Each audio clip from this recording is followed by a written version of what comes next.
नमस्कार साथियों, आप देख रहे हैं निस्वार्थ समाचार। वर्तमान में हम खड़े हैं उत्तर प्रदेश के जनपद बरेली के महानगर क्षेत्र में। आज हम आए हैं एक ऐसी शख्सियत से बात करने, क्योंकि आज है विश्व जैविक विविधता दिवस और इस क्षेत्र से लगातार जिन महोदय से बात करने आए हैं, उन्होंने अपनी सेवाएं बरेली के एक अच्छे संस्थान में दी हैं। आज हम बात करेंगे उनसे और जानेंगे क्या है जैविक विविधता। आइए चलिए बात करते हैं। नमस्कार सर। धन्यवाद। आपके सभी श्रोताओं को मेरा बहुत बहुत धन्यवाद, सादर नमस्कार। सर आपका नाम? मैं डॉक्टर पंकज गंगवार और कृषि विश्वविद्यालय से स्नातक और फिर IVRA जैसे प्रतिष्ठित संस्थान से मैंने पोस्ट ग्रेजुएशन किया और लगभग 19 वर्षों तक पशुपालन विभाग में उत्तराखंड और उत्तर प्रदेश में अपनी किसानों के बीच में प्रकृति के नज़दीक जाके सेवाएं करने का मौका प्राप्त हुआ। सर आज अंतर्राष्ट्रीय जैविक विविधता दिवस है। आखिर ये जैविक विविधता दिवस क्यों मनाया जाता है, कब से मनाया जाता है? ऐसा है, 1993 के अंदर पहली बार ये 29 दिसंबर को बनाया गया और 2001 से इसको 22 मई को मनाया जाने लगा, क्योंकि हम बायोडाइवर्सिटी इसको कहें कि हम जो भी कुछ प्राप्त करते हैं, जो प्रकृति के रिसोर्सेज हैं, उसमें खाद्य श्रृंखला सभी बच्चे पढ़ते हैं। खाद्य श्रृंखला को जब हम पढ़ते हैं तो उसमें जब सभी बच्चे जब हम स्कूल में पढ़ते हैं तो उसमें देखते हैं कि पढ़ाया जाता है कि कैसे हमें जीवन को जीना चाहिए, और लेकिन जब हम बहुत ज्ञान प्राप्त कर लेते हैं उसके बाद इन चीज़ों को भूल जाते हैं। अगर हम अपनी जीवन शैली में इसको ध्यान रखें, चाहे जल हो, चाहे प्रकृति में द्वारा दिए गए हमारे विभिन्न किस्मों के या प्रजातियों के पशु या पक्षी या आपके पौधे हों या कोई भी चीज़, ये सारी की सारी जल पे या ज़मीन पे ये जो भी प्रकृति ने हमें दिए हैं, ये सारी की सारी बायोडाइवर्सिटी में आते हैं और इसका एक संतुलन होता है।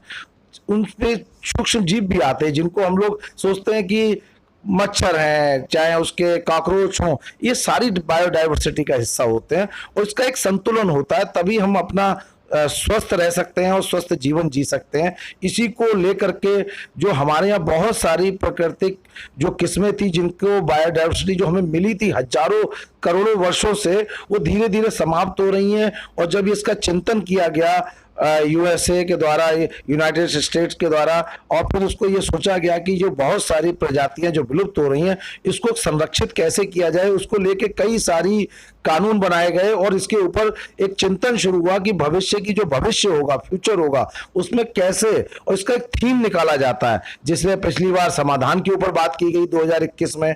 इस बार का थीम है कि शेयर, कैसे हम शेयर करें फ्यूचर में और कैसे हम पार्टिसिपेट करते हुए, शेयर करते हुए भविष्य का प्रकृति के नजदीक नेचुरल एनवायरनमेंट में जिए और जिससे भविष्य में अच्छा रहे। इन सारी बातों को ध्यान में रखते हुए, चाहे पानी का संरक्षण हो, वन्य जीवों का संरक्षण हो, या प्रवासी पक्षियों की बात करें, या अनेकों प्रजातियां, जैसे हम उत्तर प्रदेश को लेकर बात करेंगे तो यहाँ घड़ियाल के संरक्षण को लेकर के उत्तर प्रदेश में चूंकि हम लोग रहते हैं, यहाँ इसके लिए कार्य किया जाता है। डॉक्टर साहब, आम जनजीवन में जैव का क्या महत्व है? मैंने बताया ना, जैसे कि अगर हमें स्वस्थ जीवन शैली अगर हमें जीनी है, कहते हैं स्वस्थ शरीर तन स्वस्थ मन में ही हम तभी कुछ कर सकते हैं। तो स्वस्थ जीवन का मूल आधार ही जैविक, चूंकि हमारे यहाँ कहा जाता था प्रकृति से ही, पहले से ही, कि हमारी जैविक कृषि होती थी। ये धीरे धीरे हम लोगों ने मशीनों का या केमिकल्स का इस्तेमाल करना शुरू किया और अपने पास कैंसर जैसी आज के युग में बीमारियां ले आए, और हम लोग उस पर ध्यान नहीं देते कि हम संसाधनों का जितना उपयोग करते हैं वैसे ही संसाधन हम, चाहे वो पर्यावरण को लेकर के वायु को हो, चाहे वो ओजोन लेयर को लेकर बात की जाए, या प्रकाश जिस तरीके से बढ़ रहा है जिसका पक्षियों पर बहुत प्रभाव पड़ता है, ये सारी चीजें, इसके ऊपर इतनी अनेकों चीजें हैं बोलने को। तो अपने जीवन को अगर हम स्वस्थ रखना चाहते हैं, क्योंकि हमें कुछ चीजें मिली है अपने जीवन में, हम लोग 100 साल जी सकते हैं, 80 साल जी सकते हैं, लेकिन ये हजारों सालों करोड़ों वर्षों से ये डाइवर्सिटी, जो बायोडाइवर्सिटी है, इसका निर्माण हुआ है, जिसका हम उपयोग करते हैं और हम चले जाते हैं और हम प्रदूषित करके चले जाते हैं। अगर हमें स्वस्थ स्वयं के लिए चाहते हैं तो हमें अपनी बायोडाइवर्सिटी को भी स्वस्थ और प्रकृति के नजदीक नेचुरल रखना चाहिए। डॉक्टर साहब, विश्व में भारत जैव विविधता के क्षेत्र में किस स्थान पर आता है? भारत जो है एक ऐसा देश है जिसके अंदर अगर हम पूरे विश्व की बात करें तो जो हमारी प्रकृति के द्वारा जो बायोडायवर्सिटी में जो हमारा शेयर है, जो हमें अनेकों तरीके की प्रजातियां पशुओं में मिली, या चाहे अरहर की दाल हो, कपास हो, या इस तरीके की ककड़ी हो, अनेकों तरीके की चीजों के लिए जो भारतवर्ष है, वो जो विश्व के 12 देश हैं जो बायोडायवर्सिटी के लिए रिच हैं, उनमें भारत जो है 12 देशों में अपना जगह बनाता है। और ये हम सहयोग है कि हम इस भारत जैसी धरती पर पैदा हुए और हमें इसको संरक्षण में योगदान देना चाहिए और हमें सबको जागरूक होना चाहिए बायोडायवर्सिटी को लेकर के। और छोटे छोटे बच्चे खाद्य श्रृंखला को पढ़ते हैं, बस उसका अगर चिंतन मनन करते हुए दोबारा से देख लें और अपनी जीवन शैली में इसको अपना लें तो निश्चित रूप से भारत का, चूंकि जनसंख्या की दृष्टि से और बायोडायवर्सिटी की दृष्टि से हम लोग अपना एक नेतृत्व करने की क्षमता हम लोगों के अंदर है। जरूरत है सिर्फ जागरूक होने की। डॉक्टर साहब, आपसे अब अंतिम क्वेश्चन है। आपने सरकार को इतने समय तक सेवा दी, सेवानिवृत्त होने के बाद आप जैव के क्षेत्र में वर्तमान में क्या वर्क कर रहे हैं? देखिए, मैं चूंकि पशु चिकित्सा अधिकारी के रूप में रहा और मैंने अपनी सरकारी सेवा से त्याग पत्र दिया, और ज़्यादातर आज के युग में अगर ज़्यादा चर्चा करें तो बेरोजगारी बहुत बड़ा मुद्दा है, तो सबसे पहले मैंने उसे अपने ऊपर लागू किया। मैं 60 साल में रिटायर होता, प्रदेश में शायद डायरेक्टर तक बन सकता था, क्योंकि जिस तरीके से मैं लोक सेवा आयोग से सेलेक्ट हुआ था। लेकिन मैं ये कहूँगा कि मैं नौकर नहीं मरना चाहता था। आज की युवा पीढ़ी, गूगल का ज़माना है, इंटरनेट का ज़माना है, टेक्नोलॉजी का ज़माना है। आदरणीय प्रधानमंत्री जी बोलते हैं digital India, skill India, stand up India, अनेकों तरीके की शब्द, इनका बड़ा गहरा अर्थ है। तो मैंने सबसे पहले अपने ऊपर लागू किया और मैंने अपनी सरकारी सेवा से त्याग पत्र दे दिया। और मेरे को पेंशन भी नहीं मिलती, ज़्यादातर लोग 60 के बाद जाते हैं। मैंने 44 साल की उम्र में अपनी सरकारी सेवा से त्याग पत्र दे दिया और फिर साहिवाल नस्ल की गाय के संरक्षण पे, संवर्धन पे काम शुरू किया। प्लस उससे जो उसका गौमूत्र और जो गोबर होता है उससे कैसे हम लोग केचुआ की खाद बना सकें, कैसे उससे फिर उस खाद को कैसे जैविक सब्जियों का उत्पादन कर सकें, ये सारा कार्य मैं कर रहा हूं।